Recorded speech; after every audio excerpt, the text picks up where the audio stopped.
Info کے ناظرین السلام علیکم۔ کشمیری مسلمانوں کو سبق سکھانے کے لیے مودی نے خوفناک پلان تیار کر لیا۔ بھارت کی سرکار ایک تیر سے دو شکار کرنے کی کوشش میں اپنے ہی فوجیوں کو خود ہی ابدی نیند سلا کر دنیا کی تاریخ کا خطرناک منصوبہ بنا لیا۔ عالمی تنہائی کا شکار ہونے کے باوجود بھارت اپنی حرکتوں سے باز نہ آیا۔ ایک طرف کشمیر تو دوسری جانب پاکستان کے خلاف مودی نے بڑی کارروائی کرنے کے لیے بڑی منصوبہ بندی کر لی۔ بھارت کی مدد کرنے کے لیے اسرائیل بھی میدان میں کود پڑا۔ اس ویڈیو میں آپ کو بتائیں گے کہ مودی سرکار نے کشمیر میں اپنے ہی فوجیوں کو مروا کر اس گھناؤنے منصوبے کا الزام کشمیری مجاہدین پر کیوں لگایا ہے۔ یہ بھی بتائیں گے کہ طاقت کے نشے میں دھت مودی کشمیر میں خون کی ہولی کھیلنے کے لیے کون سا نیا منصوبہ بنا رہا ہے۔ اسرائیل کے 2000 فوجی کشمیر میں کیا کرنے آ رہے ہیں۔ اگلے چند دنوں میں بھارت پاکستان کے خلاف کون سا بڑا محاذ کھولنے کی منصوبہ بندی کر رہا ہے۔ ویڈیو میں آگے بڑھنے سے پہلے نئے آنے والے دوستوں سے گزارش ہے کہ چینل کو سبسکرائب کر لیں اور گھنٹی کے نشان کو ضرور دبائیں۔ ویڈیو کو واٹس ایپ گروپس اور فیس بک پر ضرور شیئر کر دیں۔ ناظرین کرام، مقبوضہ کشمیر میں معصوم کشمیریوں پر مودی کے ظلم و ستم کی لہر کم ہونے میں کوئی کمی نہیں آ رہی۔ مودی نے پہلے کشمیریوں کی آواز کو دبانے کے لیے ان پر کرفیو نافذ کر دیا۔ بھارت کی فورسز نے گزشتہ 8 ماہ سے جنت نظیر وادی کو چھاونی بنا رکھا ہے۔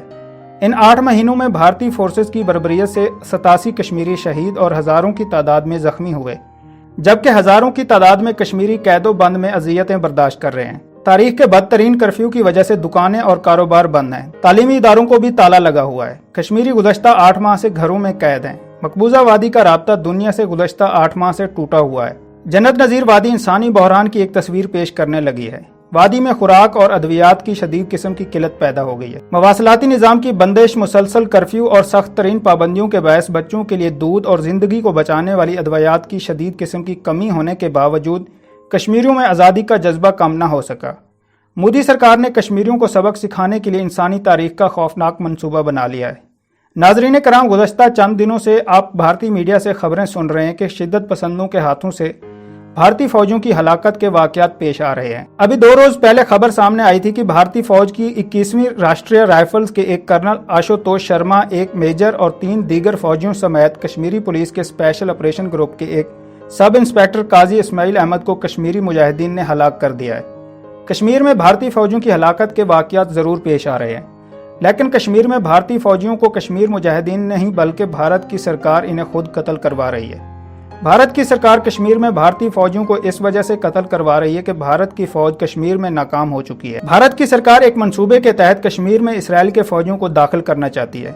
کشمیر کو اسرائیلی فوجیوں کے حوالے کرنے کے لیے بھارت کی سرکار اپنے فوجیوں کو خود ہلاک کر کے پوری دنیا کو یہ باور کرانے کی کوشش کروا رہی ہے کہ کشمیر میں بڑی تعداد میں دہشت گرد داخل ہو چکے ہیں۔ اگر کشمیر میں ان کو قابو نہ کیا گیا تو کشمیر سمیت پوری دنیا کے امن کو یہ تار تار کر دیں گے۔ ایسے میں عالمی تنہائی کا شکار بھارت کا ساتھ دنیا دے گی۔ اسرائیل اور بھارت میں سب معاملات طے پا چکے ہیں۔ اس سال کے آخر تک 2000 اسرائیلی فوجی بھارتی فوج کے اتحادی بن کر کشمیر میں داخل ہوں گے، جبکہ آنے والے دنوں میں مزید بھارتی فوجیوں کی ہلاکت کا خدشہ ظاہر کیا جا رہا ہے۔ اور یہ سارا کھیل اس وقت تک جاری رہے گا جب تک عالمی دنیا بھارت کے کشمیر میں امن خراب کرنے والوں کے داخلے کے حوالے سے بیانیے کو سنجیدگی سے نہیں لیتی اور اسرائیلی فوجیوں کی کشمیر کے داخلے پر رضامند نہیں ہو جاتی۔ ناظرین کرام، امن خراب کرنے والوں کے خاتمے کے نام پر جلد ہی اسرائیل کے فوجی دستے بھارت کے فوجیوں کے ساتھ مل کر کشمیر میں معصوم کشمیریوں پر ظلم و ستم کے نئے پہاڑ توڑیں گے، جس کی ماضی میں مثال نہیں ملتی۔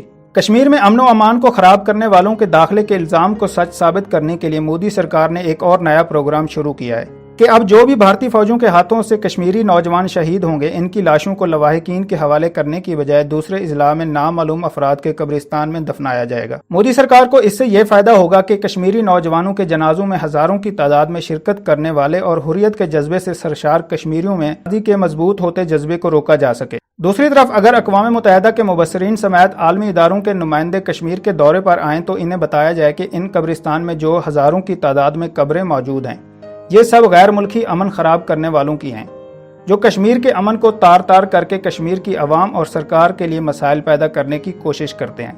ان سب کا مقابلہ کرنے کے لیے ہمیں اسرائیل کے فوجی تعاون کی ضرورت ہے۔ ناظرین کرام، آپ کو یہ بھی بتاتے چلیں کہ گزشتہ سال بھارت کی سرکار نے کشمیر کی خصوصی حیثیت کو ختم کر کے کرفیو نافذ کر دیا تھا۔ یہ سارا منصوبہ بھی اسرائیل نے مودی سرکار کو بنا کر دیا تھا۔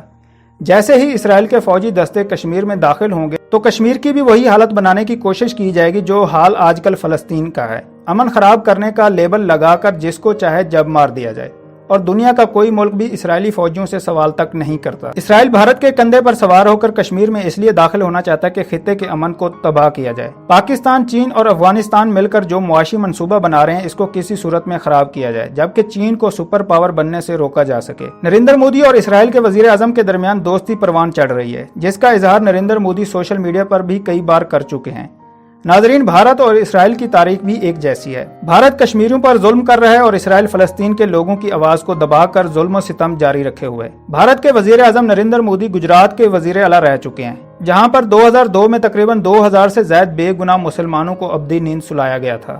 ان واقعات میں ہزاروں مسلمانوں کو بے گھر ہونا پڑا تھا اور سینکڑوں ماؤں کی گودیں اجڑ گئی تھیں۔ اگر کوئی بھی اسرائیل اور فلسطین تنازع میں ہلاکتوں کے اعداد و شمار پر نظر دوڑائے گا تو اس کو گجرات جیسے ثانیہ کی مماثلت نظر آئے گی۔ میڈیا رپورٹس کے مطابق 2014 میں اسرائیل نے تقریباً 2000 معصوم اسرائیلیوں کو ابدی نیند سلایا تھا، جس میں بچے، خواتین اور معمر افراد بھی شامل تھے۔ ایسے بے ڈھنگ محاذ نے کشمیریوں اور فلسطینیوں کے درمیان مضبوط قسم کا تعلق پیدا کر دیا ہے۔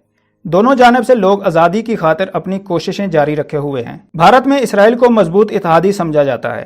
ناظرین کرام، بھارت ایک جانب کشمیر میں حالات خراب کرنے کے منصوبے بنا رہا تھا تو دوسری جانب بھارتی سرکار کشمیر میں اپنے فوجیوں کی ہلاکت کا الزام پاکستان پر دھر رہا ہے، جبکہ پاکستان کے خلاف کارروائی کرنے کی منصوبہ بندی کر رہا ہے۔ بھارتی آرمی چیف نے الزام عائد کیا کہ پاکستان در اندازی کی کارروائیاں جاری رکھے ہوئے ہے۔ بھارت سیز فائر کی خلاف ورزیوں کے خلاف شدید کارروائی کرے گا۔ بھارت کے آرمی چیف نے ہرزہ سرائی کرتے ہوئے کہا تھا کہ یہ بہت بدقسمتی ہے کہ ایسے وقت میں جب پوری دنیا اور بھارت عالمی وبا کے خطرے سے لڑ رہا ہے، ہمارا پڑوسی ہمارے لیے مشکلات کو بڑھا رہا ہے۔ بھارتی آرمی چیف کی جانب سے دھمکی کا جواب پاکستان آرمی کے ترجمان نے ایسا دیا کہ بھارتی آرمی چیف کو غشی کے دورے پڑ گئے۔ D G I S P R major general Babar Iftikhar کی جانب سے سماجی روابط کی ویب سائٹ ٹویٹر پر جاری بیان میں کہا گیا تھا کہ بھارتی فوج کی 15ویں کور کے کمانڈر کی جانب سے برطانوی نشریاتی ادارے BBC کو دیے گئے انٹرویو میں پاکستان پر لگائے گئے در اندازی کے الزامات نہ صرف بے بنیاد ہیں بلکہ ان کا مقصد 5 اگست 2019 کو اٹھائے گئے غیر قانونی اقدام جیسے اہم مسئلے سے دنیا کی توجہ ہٹانا ہے۔ آئی ایس پی آر نے کہا تھا کہ اس کے علاوہ یہ الزامات کہ پاکستان وبا متاثرین کے ذریعے مقبوضہ جموں اور کشمیر میں در اندازی کرنا چاہتا ہے، اس کی کوئی حقیقت نہیں۔ ترجمان پاک فوج نے کہا کہ پاکستان نے ہمیشہ اقوام متحدہ کے نمائندوں کو سرحدی علاقوں کے دورے کی اجازت دی ہے اور ہم شفافیت کے لیے ایسے اقدامات کرتے رہیں گے۔ D G I S P R نے یہ بھی کہا تھا کہ بھارت اپنے اندرونی معاملات کو پاکستان سے جوڑ رہا ہے۔ اپنے اندرونی معاملات سے نظر ہٹانے کے لیے بھارت پاکستان پر الزامات لگا رہا ہے۔ بھارت میں جو اقلیتوں کے حالات مودی سرکار نے پیدا کیے ہوئے ہیں، دنیا کو اس پر توجہ دینی چاہیے۔ انہوں نے کہا کہ حال ہی میں پاکستان میں رہنے والی اقلیتوں کے خلاف منفی پروپیگنڈا کیا، تاہم کرتارپور اور اقلیتوں کے حوالے سے پاکستان کی پالیسیوں کو دنیا نے سراہا ہے۔ امریکی رپورٹ میں پاکستان کو اقلیتوں کے لیے محفوظ ترین ملک قرار دیا گیا۔ بھارت جب بھی کسی مسئلے میں پھنستا ہے تو الزام پاکستان پر لگاتا ہے۔ دوسری جانب پاکستان کے دفتر خارجہ نے اس بیان کو مکمل مسترد کرتے ہوئے بتایا کہ بھارت کی جانب سے رواں سال 765 مرتبہ لائن آف کنٹرول پر جنگ بندی معاہدے کی خلاف ورزیاں کی جا چکی ہیں، جس کے نتیجے میں 3 شہریوں کی شہادت جبکہ 54 معصوم افراد زخمی ہوئے تھے۔ انہوں نے کہا کہ 2019 میں بھارت نے 3351 مرتبہ جنگ بندی معاہدے کی خلاف ورزی کی تھی، جبکہ پاکستان نے بھارتی اشتعال انگیزی کا ذمہ دارانہ جواب دیا تھا۔ پاکستان کے وزیر ریلوے شیخ رشید نے بھی خدشہ ظاہر کیا کہ پاکستان اور بھارت کے درمیان حالات کشیدہ ہو سکتے ہیں۔ بھارتی فوج میں بھی عالمی وبا پھیل چکی ہے، مودی انہیں واپس بلا رہا ہے۔ شیخ رشید نے عندیہ دیتے ہوئے کہا کہ مودی ہر روز پاکستان پر الزامات لگاتا ہے۔ 2 ماہ میں چھوٹی موٹی جھڑپ دیکھ رہا ہوں۔ عید کے بعد بھارت اور پاکستان کے درمیان سرحد پر حالات کشیدہ ہو سکتے ہیں، ہمیں تیار رہنا چاہیے کیونکہ مودی سرکار اس وقت طاقت کے نشے میں دھت ہے، لیکن مودی کو پاکستان کی فوج کی طاقت کا اندازہ نہیں ہے۔